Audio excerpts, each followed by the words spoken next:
Well, folks, welcome to one more edition of Politics and Random. Egberto Will is your host. Thank you so kindly for being part of the show. We are going to have un marvelous show for you today, my dear beautiful people. How is everybody? AVQ says, it is snowing. It is snowing in New York as well. So I guess it's snowing in both lower New York, as in Brooklyn, New York, as well as upstate New York in the Cascades and elsewhere. Well, guys, I hope you enjoy it. We are having nice weather here in Houston, sunny and mild. Bridge MCP is in the house. AVQ is in the house. E2247 is in the house. He says, Willow Project is a climate bomb, equal 26 million metric tons of carbon pollution in 30 years. This is Biden's total climate and environmental justice promises betrayal. Yes, it is. Who else is in the house? Bridge, how you doing, Bridge? I have Alistair Waters, the first one on the top. How you doing, beautiful? Great hearing from you una vez más. And we have apparently from our mischievous Bridge a trigger MAGA. Bruce dice que está en casa. Bruce says he is in the house. Hello, my brother Bruce. Saw your email. I haven't read the points yet, but one interesting thing is that I have some videos where ElizabethWarren points them out quite nicely. Tom C says, snow is starting to melt. Spring is on the way. I hope you enjoy your melting ice, as though it means the Mississippi is going to blow up. But hey, we're used to that around this time every year, or a little bit later, I guess. But it's getting warmer earlier than normal. Okay, Bridge has this thing on the screen. It's not my fault. It's Bridge's fault. She told me to put it there. And it says, trigger a MAGA. And she shows some M&Ms with W's on it. And what she's trying to say is that these guys are so possessed that when they just see you reverse the M and turn it around, it looks like a W, and you can fool and tell them anything. Hey, it's a conspiracy.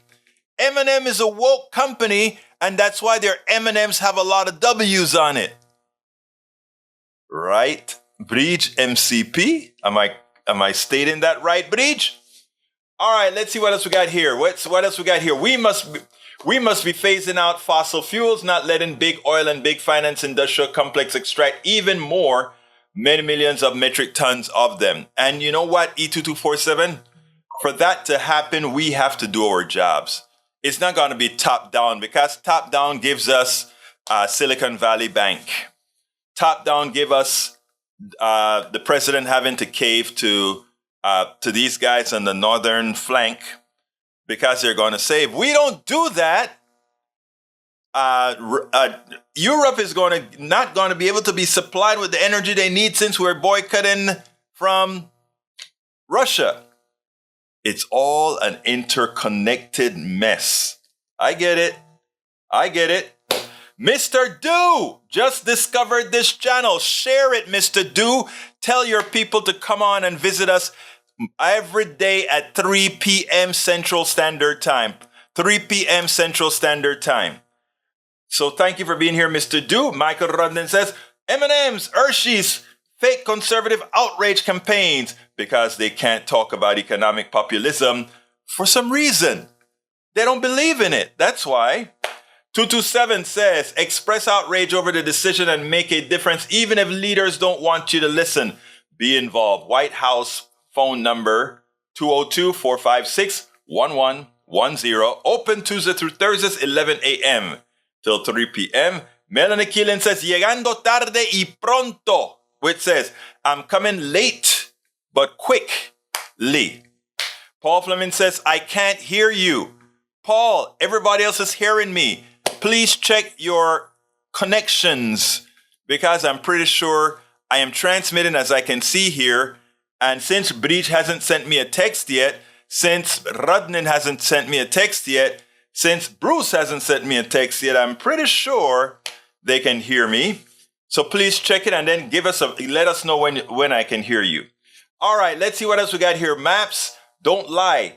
Politicians, do check it out where there is some BS. Okay. What kind of... No, that's a video again. All right, let's see what else we got. Eric A says, clean your ears out. Eric, we just have to adjust his volume or something, Eric. That's our brother. All right, Michael Rodden says, Egberto, in 2016, Trump ran partially on a fall economic populism campaign, then delivered none of it. Trump is a bag of lies. Okay, but I'll figure it out. Thank you, my brother. Para ver. Egberto, yep, I've not posted much in the way of starting intro commentary. Been slacking off. Why are you slacking off, our resident historian, our resident calculator? Why are you slipping up, sir?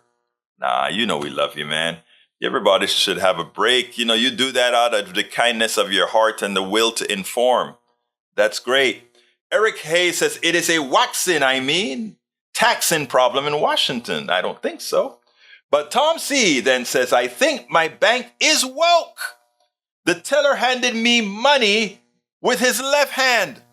Oh my God, Tom. Your bank is woke. Your bank is woke, Tom. Your bank is woke. Facebook audio is good. Video is as good as video of you can be. You're scaring me when you say video is as good as video of me can be. Does that mean it hasn't been living up to par? Well, you guys, if you don't like my camera, you know how to send me a camera if you want a camera of a different caliber. All right, Carl Cox says, mega banks are crooked. Play big bribes to politicians to get their way. Standard operating procedures, sir. I'm fine, got over the car accident, got over COVID. Mom's not fully over COVID yet, though, but Mom's going to be all right. She passed the test. Mom is going to be more than all right because Mom is going to be fully well inoculated from the big thing. Getting driveway plowed third time, goes to 14 inches and not stopping. I feel for you, Breach, but you know what? Let's go ahead and get busy. The first video, we're going to start on the banking fiasco again.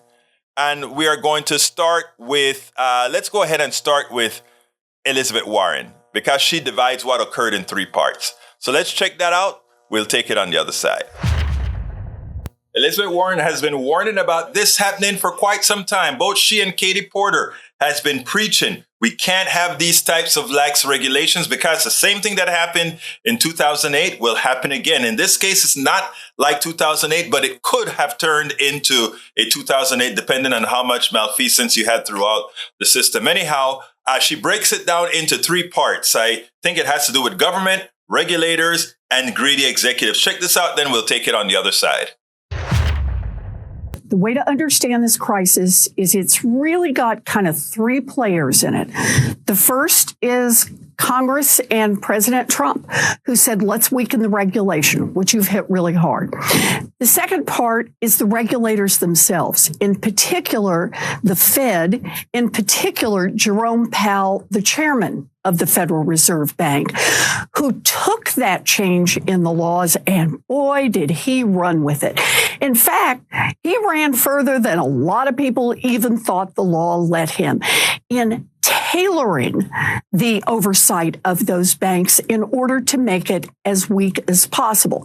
And by the way, just a little side note, I very much opposed his being renominated to the Federal Reserve Bank, and the reason was exactly this, what he had done on using the opportunities he had by the change in the law in 2018 to weaken bank regulations. In my view, he was just headed in the wrong direction, and that's what made him dangerous in the position of chair of the Fed. But then there's part 3, and that is those executives, those bank CEOs who lobbied hard to get this change in the law. Those are the ones who, when the window opened, wow, were they ready to go. And they went out and they decided to load up on risk. And why? They loaded up on risk because it made their banks more profitable, and that meant it made them have higher salaries. They got to rule over bigger banks. They got big bonuses. They brought in their friends, and they did all that by taking on more risk. And it worked. SVB increased its profitability of the last 3 years by 40%. They took on all that risk, made themselves more profitable right up to the day that the bank exploded. And that's the whole story. Part one, the Congress, part two, the regulators, and part three, the executives who took advantage of this. And there you go. Parts one, parts two, parts three. And it's that simple. It is that corrupt. And that is what needs to be solved. We spend a lot of time deconstructing the news, trying to parse it in. All right, I take the bait. I want to take the bait. I want to take the bait. So, Bridge, hang with me here, Bridge. This is to Eric Hayes, because to show you the willful bubble of ignorance that my brother is living into. Here we have several years ago, and I didn't play that part of the tape because that was just too much. But earlier on, they played all the tapes of ElizabethWarren stating that this would occur.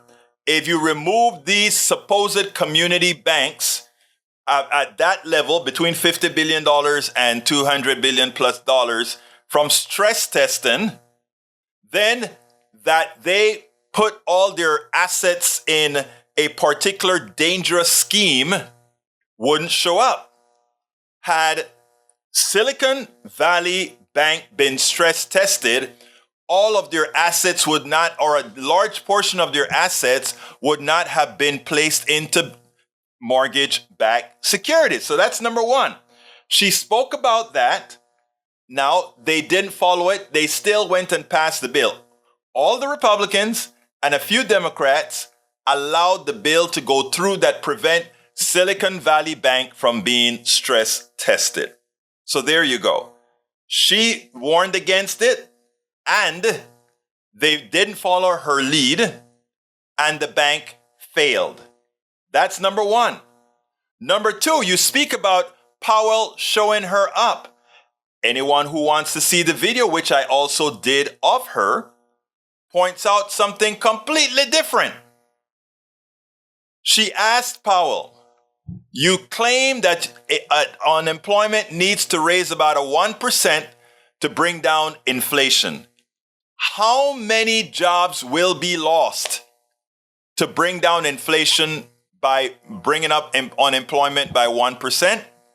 Powell said, I don't know. I don't know. She said, you should know. It's in your report. Your report claims that 2 million people will lose their jobs if the unemployment rates goes up by 1%. Oh, well, it's going to be everybody on inflation. Then she looks at him and she said, and by the way, please tell me, in the history of this country, when has unemployment gone up 1 point in 1 year and it not proceed to go further up? Powell mumbles for a while and he said, it has never happened. It wasn't Powell cleaning ElizabethWarren's clock. It was ElizabethWarren showing that Mr. Powell and all those of his ilk care nothing about humanity, cares nothing about the individual. They claim to be caring about families and people, but they care nothing. So Mr. Hayes, Mr. Eric Hayes, if after I've just articulated these two things that you can verifiably see on C-SPAN, and you still hold to what you're saying, it proves that there's some chain in your mind that continues. And all I can do is tell you the truth. You can choose to put your head in the sand. You can choose to be willfully ignorant. You can choose to hurt your own family. because that's what you're doing. You have that choice, and it's that choice to make. Is it going to be ideology over reality or not? Your choice. Your choice to determine whether you want to be intelligent. Your choice to discern whether you are intelligent or not. But here you go. We bring right back to what Sister Bridge talks about. A trigger moment where an M becomes a W. All right. So that's that. You know, let me tell you, Bridge, I know you get sort of when I try to explain this when somebody trolls a message, but I needed to, because this message goes to, you know, yesterday somebody said, you don't have a lot of people listening, so who cares on live? I said, like, please remember, in the last week I had 260 something thousand viewers of the stuff, okay? It just doesn't happen in real time. So thank you so kindly. Now let's continue. Carl Cox says, Porter for vice president, Sanders for majority leader in the U.S. Senate. I could live with that. Egberto, your leader has it taken care of. I don't know what that means. Michael Rudden says, Eric Hayes, I'm talking about the right-wing bubble ticking you off, and you change the topic to local politics. Fine. I know nothing about your district politics. Now go search Tucker cousin effing terrorist. You might learn something and know and how you're being lied to while those doing the lying are laughing. And it's funny because they do laugh at them. The right-wing elite laugh at them because, you know, when they make a mistake, say, oh, we got to keep lying to them. They will only accept the lies. They will only accept the lies.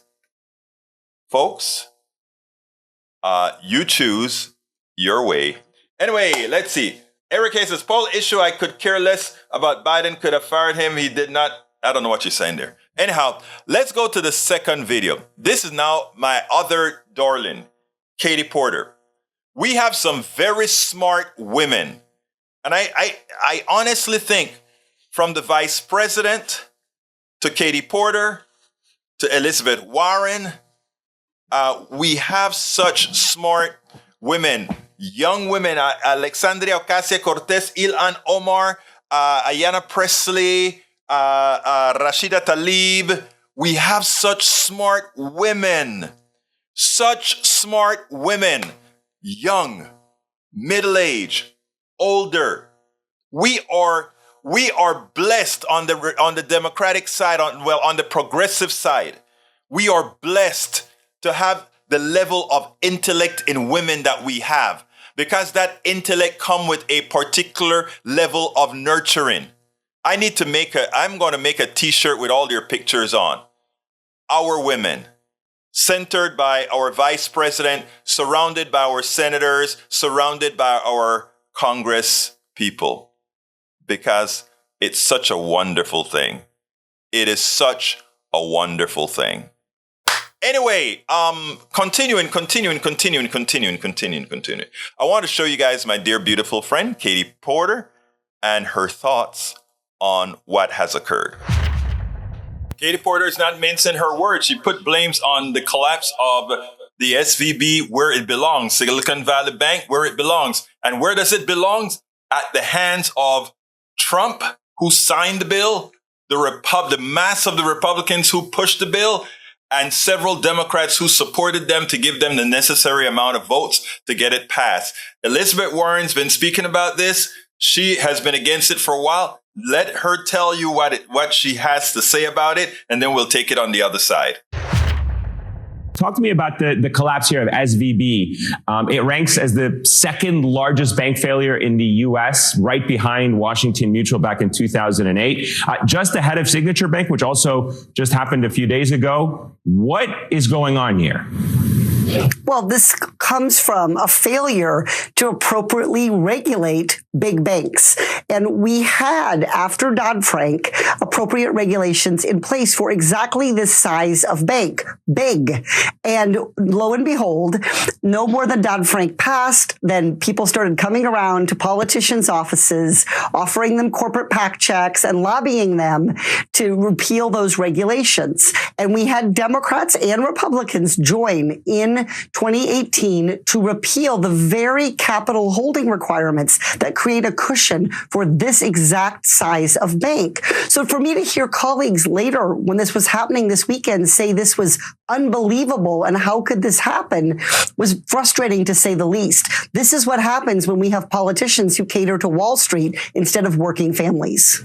This morning, I'm sure you saw President Biden addressing the country, assuring people their deposits are safe, that taxpayers are not on the hook for the banks. How confident are you of that assessment? Well, I have no doubt that that is what President Biden hopes happens, and that is the intent here. But I think we've seen before with these kinds of programs that the devil is really in the details, and there are some concerning aspects of how this is being rolled out. One of the things we did with the Dodd-Frank Act after the last financial crisis was we said, look, assets have to be marked to market. You have to value them at what they're actually worth. And what the Federal Reserve is doing with this lending program is saying, we'll treat your collateral at par value rather than what it's really worth today. So I understand that when you get into a bank failure, there are no good solutions. That's exactly why we can't let this keep happening. We have to repeal the regulation that Trump and Congress passed in 2018 to get us back to a place where we have cushions, where we don't put ourselves where there are no good choices. So you began to answer the question I was just about to ask you, which is, do you think repealing the 2018 deregulation law will be sufficient protection against this kind of thing going forward? Or is there something else that needs to be done on top of repealing it? Well, there are definitely other questions here, but let me be clear. I'm introducing legislation to repeal that 2018 law. It was bad then. I said it was bad then, and I was not alone. There were other folks, including Elizabeth Warren, who pushed against this, but Wall Street's lobby in Washington is simply too powerful, and they were able to get not just Republicans, but I think almost 50 Democrats between the House and the Senate to sign on to this. So I do think repealing the law is a good start, but I don't think it's enough. I think there are real questions about how we think about stopping runs on banks in a digital world. We sort of have analog banking law for a digital economy. And I think we saw that this sort of close the bank on a Friday, reopen it on a Monday, which is sort of the very traditional model, simply doesn't work where people have online banking and they can work over the weekend and remove money and organize kind of continual withdrawals throughout the weekend. So I think the Federal Reserve and FDIC need to think about how we're going to modernize to deal with this sort of digital bank run, which is really what we had here today. Katie nails it. It's time for a change. It is time for us to go ahead and put the laws back the way they should be and not have these charlatanes run our system into the ground like they constantly do and then ask us all for a bailout. We spend a lot of time absolutamente so. Absolutamente so. Ok. Está bien. Vamos a continuar con el programa. Lee from yesterday. Yes, I think I answered. What do I have here? Egberto, can you put the intro graphic on the screen from this segment?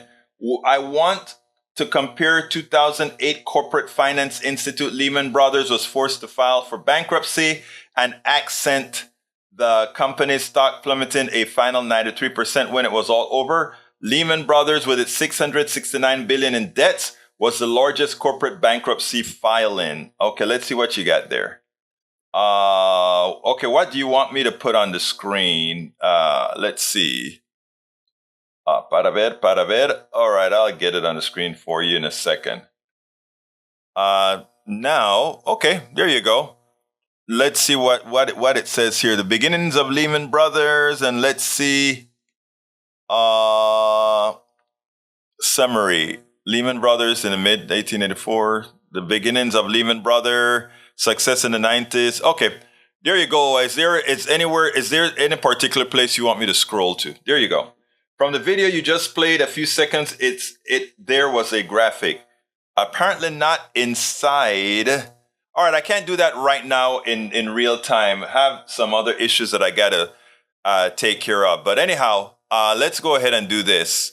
Bring back Glass-Steagall. You're right about that. Glass-Steagall is what separated investment banking from standard banking, okay? But he says, Egberto, I think he meant from the video. Oh, I got you. Yeah, I can't do it right now, but I'll figure that out alguna vez más. But anyhow, let's see what else we have here. Eric says SVB had executives on staff from Lehman and no risk officer for months too. Exactly. So the fact that you tried to blame Sister Warren, who tried to fix this, I find it ironic. All right, I first came to the U.S. in 1971 and went to an anti-Nixon the first month. I can't believe we're still fighting the crooked Republicans and filthy banks and corporations. We're still fighting them because they have a lot of money to invest in misinformation and to enchain, to put people's minds in chain. And as you can see, there are quite a few people's minds that are enchained by their ideology. We got to stop it, right? We got to find a way to bust it. And I always say a little bit of love plus a little bit of examples can do just that. A little bit of love and a little bit of example, it's amazing. Well, actually, senor, no bank failed under the previous policies. So nobody lost anything under the previous policies because the previous policies had teeth. And you must remember the reason why many people, including Obama, didn't get Elizabeth Warren on that consumer board was because, again, she was too tough. I mean, I know there's a lot of history you don't know. I know there's a lot of history you don't follow. But the worst thing one can do is think that they actually know more than they actually do. You see me do things like ask questions when I'm not sure, or when I'm not sure of something I'm telling you, I let you know it's conjecture or whatever. I think we should all kind of try to practice something like that. Anyway, now you ask about why, and this is for Mr. Doe. Mr. Doe said, I came here in 1971 and I can't believe we're still fighting the corporate state and the lie, a party that, look, all parties lie. All of them lie. But only one party has turned lying into an art. And it didn't start long time. I mean, supply side economics, the biggest lie ever told. Trickle down economics, the biggest piece of fraud ever imposed on the American people. It is amazing. We tolerate it. It has sucked. It has sucked our wealth. And we just think da-da-da-da-da. And progressives are there chucking all along, slowly being beaten down all along, just to try to get things right. The 50 years following the passage of Glass-Steagall Act constituted for by, let's see what that is, Rudnin, if I can. Thank you for that. Check that out, that Rudnin just put out there. But anyhow, let's show you how, what Fox News and the Republican Party has become. And this is through two good, reputable guys. Check this out. MSNBC host Jason Johnson and MediaMatters CEO hit the nail on the head. They describe exactly what Fox News is. It's not a news channel. And also ascribe what they needed to ascribe to the audience and what the audience wants at Fox News. Check this out. We'll take it on the other side. Why are Fox audiences not upset about the fact that they have been lied to and led into a failed insurrection? Well, a big part of that is that the ends justify the means. They sort of know what the goal is. And so sometimes you have to lie and fib. And that's why the power part of this conversation is very important. Why their audience doesn't backlash against them when they're being derided or that the things are being, that their hosts are admitting that they're lies, is because they all know that the lies are done to serve a larger objective. Fox News lied not just to, appease its audience, but because they were helping build the scaffolding for January 6th for an attack on our democracy. They all understood that. That was a part of it. That's why their audience was backlashing bashing because they expected Fox News to push the things that were otherwise percolating in the fringes that hadn't been sort of laundered through these few gatekeepers. And that's why I think it matters who goes on and who validates Fox News. We're not having debates about why people aren't going on Alex Jones to reach different audiences, right? At some point, because of what has been exposed here, it's such clear example. I think everyone needs to change their behavior around Fox because they're no longer masquerading as a news operation. They're a destructive, dangerous political operation. And that's the part where I think we all have to act accordingly. Start treating it like InfoWars and a lot less like we had been treating Fox News before we saw the recent revelations. I've been saying the same thing about the Republican Party. They are no longer a party. They are a dime storefront for a terrorist organization called MAGA. Angela Carasoni, thank you so much for joining us this evening on All In. So there you go. Let's remember what Fox News is, as well as what the Republican Party has become. Now, there's no doubt based on what we have here. All right, and here's what's important, folks. Rudnan asked a very important question. He says, what the hell is the goal with the right-wing bubble? I'm going to tie in things that we've covered here on Politics Done Right. And this is important. I really need you to follow me. Several months ago, I brought on economist Richard Wolff. Ernst University. He explained in detail how economic systems, they're born, they grow, they live, and then they die. He spoke about feudalism. He spoke about all the other types of slavery, which is a former state of capitalism. And then he spoke about our current form of capitalism. And he pointed out that capitalism, based on where we are, based on how it has capitalized itself, and where we are on the charts with how much more can be produced, etc., we are on maybe starting the decline. I brought on David Cobb a few days ago, and David Cobb is working in some organizations where they're preparing how do we support and protect people, given that we already see that we are at this divergence or convergence, rather, of all these different bad things created by our economic system. The climate issues, the justice issues, right? And all these other bad things the economic system does, all right, or do. So, Richard Wolff talks about the state of this economic system based on how other economic systems have thrived and eventually died. David Cobb identifies that we are in end-state capitalism. I think with several of my programs have shown that capitalism for this current state to exist, the only way those on top right now that are filthy wealthy and that they just cannot see the reality that that's not how things should work, the only way they can survive, the only way they can maintain the status quo is to keep the masses from seeing the fraud. It's the masses must not understand the capitalist fraud, right? You can't. Because you are going to start asking your questions like this. Why is it that the president, even as the bank, the Silicon Valley Bank fails, why does that president still qualify for bonuses? Why does that president, in the previous years when that bank was in the state of failing, because the failure didn't occur overnight, that he was still collecting a $9 million salary? You'll ask yourself the question, why is it that at Ford, all these peons build the cars, they may get $60,000, $70,000, $80,000, but the guy who owns the stock, who sit down at his pool, makes a huge profit from his dividends and capitalization of the stocks? Why is it that I am doing all the work and you are getting all the profits from the work that I do? It's the system. It's nothing wrong that these people are doing, but it is the system.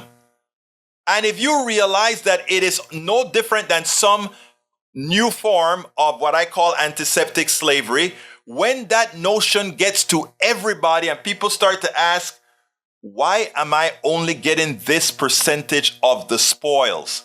Why is it that the corporate executives, why is it that the particular salesperson makes the money? And those of us with the intellect to develop all these different things, we are not the one maximizing the profits from our intellect, our worth, and our work. If people get intelligent, they see that. That's the reason why we can't teach critical thinking.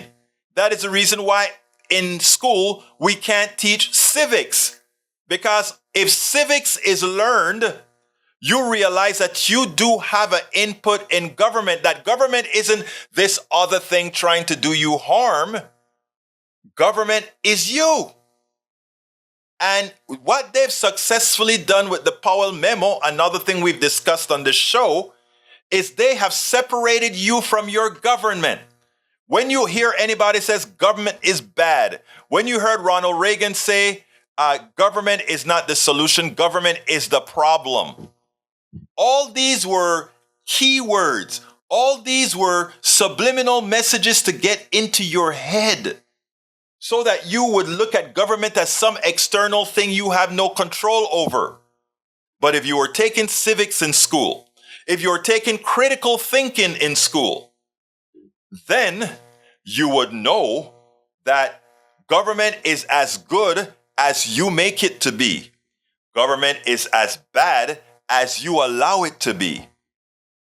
It's our responsibility all to make government function, to make government work. So all these things, Michael Rudnin, this is basal to your question.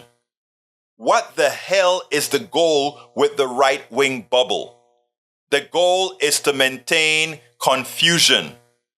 Naturally speaking, there are some of us who are always willing. Oh, thank you for that, Brija. I got 2 more videos to show, and I still have, I have enough time.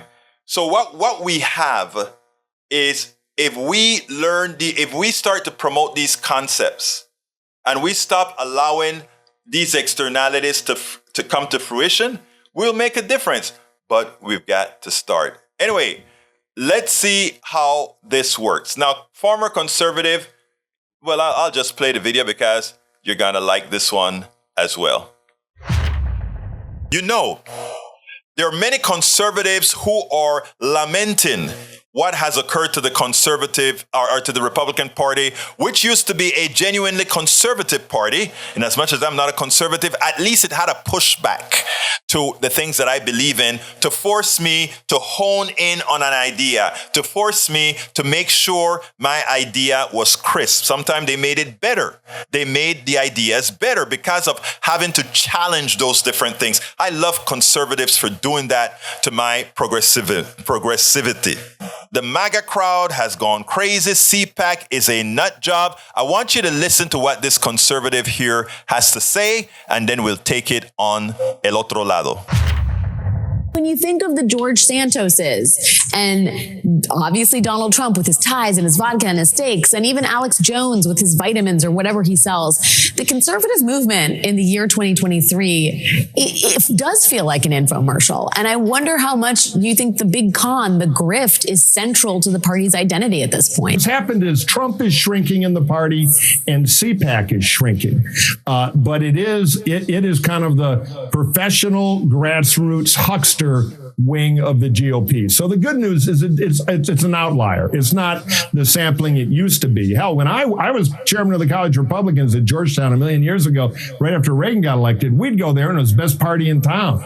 And it reflected the young energy inside the Republican Party. This thing now is a scam. Walk me through how that fits, though, in the ecosystem of the present day GOP. There's a competing confab, the Club for Growth conference, where I think Ron DeSantis and Mike Pence and Nikki Haley, they're all speaking. That's kind of like the legit conference. But when you talk about the energy and enthusiasm, I mean, CPAC may be a clown show that is offering, $9.99 gold coins or whatever. But at the same time, it does represent some certain part of the GOP, does it not? I mean, does it not represent the most animated part of the base that is therefore essential to those who would like to keep power over at Club for Growth? Well, it's a sliver. What it is a grassroots party, the hoot and holler, but it's what I call the hobbyist wing of the right wing.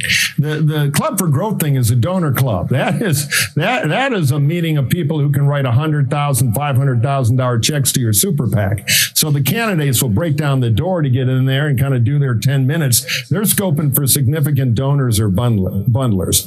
The CPAC thing, CPAC now is like the 25 Japanese troops in a cave somewhere in 1953 waiting for the emperor to tell them to attack. They're a sub-sliver. Now, they vote in primaries.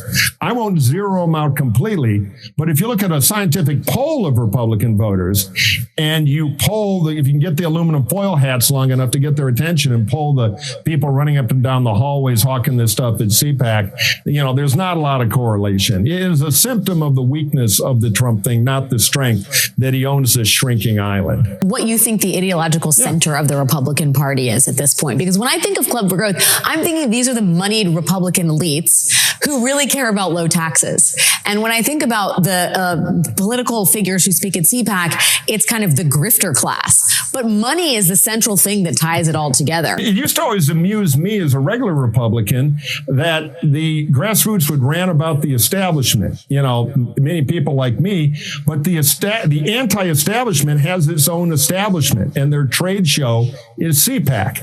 As far as the party, it's got a lot of factions. Right now, the biggest war is between kind of the populists, and there are rich populists who love to write super PAC checks, all the way down to grassroots, really grievance populists who are worried about space lasers and think Marjorie Taylor Greene ought to be empress, all the way over to kind of more thoughtful populists. Then you got the old Burke conservatives like me, which were kind of the dominant conservative faction in the original, not completely crazy Republican Party. And there's a struggle. Trump is the poster child of the grievance populists. And that's where the fault lines are now. Some of the money is with him. Most of the money is God. We're tired of losing. We're tired of crazy. This guy's a problem. Can we get back to free enterprise, strong defense, the basic Republican building blocks? But they don't control the party now. The primary is going to sort this fight out between all the warring factions. And unfortunately, I see MAGA continuing to be the dominant portion of the Republican Party. I thought I was wrong. I thought by now, more sensible people would at least convince some of the less sensible people to get off. But I guess I simply was damn wrong. I simply was damn wrong. Michael says, the right-wing bubble has convinced conservatives that lowering taxes on the rich will lead to a balanced budget, which is an insanity. The only way they can make that happen is by going full evil, cutting what they call entitlements, social safety net programs, and crushing the poor. Anti-populism run rampant through this horrible ideology. What's so funny is that Republicans are more dependent on social programs than Democrats. You see, it's interesting, right? Because they play the race card when they're showing things like food stamps and all these other benefits, right? But minorities in the country represent a minority. That's why they're minorities, right? The largest population of receiving food stamps, receiving all these other types of welfare programs are people out there in Appalachia. But Appalachia doesn't have the TV cameras in their faces like we do in the major cities, New York, Houston, Miami, San Francisco, Los Angeles, Portland, etc. But ironically, sometimes if I wasn't this humanist, right, I would say just let's do the experiment. I remember when Bush was running, I said, give them everything that they are asking for. Give them everything. Let them cut whatever they want to cut. Because the pitchforks would come out on them. Because it's their people. The people that are running around with those Trump flags on those pickup trucks, many of them with no teeth, etc. That's their supporters. That's the guy those are the folks who believe Trump is king. Those are the guys who believe conservatism is for them. They don't understand that it's a progressive policies that's saving them. And as the other side screams about how we spend too much or whatever, we're spending it on them. It's amazing, isn't it? It's simply amazing. Anyhow, I have one last video. Ed Markey put the president, the CEO of Norfolk Southern in his place. The CEO of Norfolk Southern went to Congress. He had to go to the hearings. And Senator Ed Markey asked a simple question. Are you going, and I'm paraphrasing here, are you going to make the people, the good people in East Palestine, whole? And the CEO refused to answer the question, which doesn't speak well for the people in East Palestine, unless they change from their ways of electing right-wing conservatives who continuously vote against them, including voting to allow Norfolk Southern to have bad policy, lay off workers, and cause the derailment that we had there. Are they going to stop electing that kind of folk? We'll see. But check out what this CEO had to say about making East Palestine whole. Should be ashamed of himself. The rail industry in general that has reduced its workforce by 1/3 over the last 10 years. And in that reduction in workforce, there is a reduction in the measure of safety that has to be built in order to guarantee that people avoid these kinds of catastrophes. So let me ask you, Mr. Shaw, about a decision that your company has made. You've chosen an arbitrary 1 mile radius from the disaster site for people to qualify for assistance, meaning some families who breathe the same air, drink the same water, aren't getting the same help.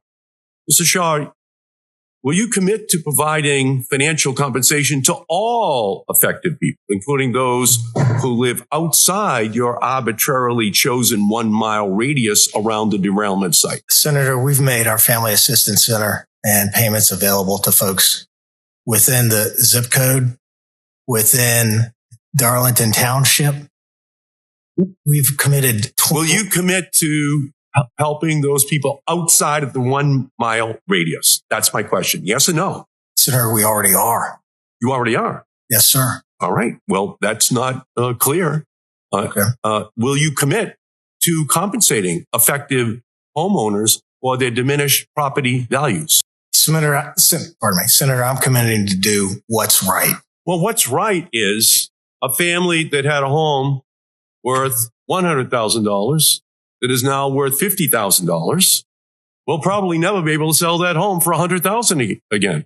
Will you compensate that family for that loss? Senator, I'm committed to do what's right. That is the right thing to do. These are the people who are innocent victims, Mr. Shaw.